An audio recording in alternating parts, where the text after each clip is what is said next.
Hi everyone, I hope you are doing well. Today we will talk about how to fix or how to solve the problem of Meitu app. If we click on settings, here in this page we click on apps, default apps, app settings. Then here you will search about Meitu app and you will click. In this page of app info, you will click on first stop and you will click OK. Here you will enter to the window of storage.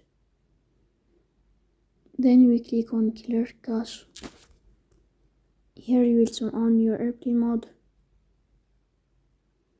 and you will wait a moment to turn off your airplane mode again to fix that problem.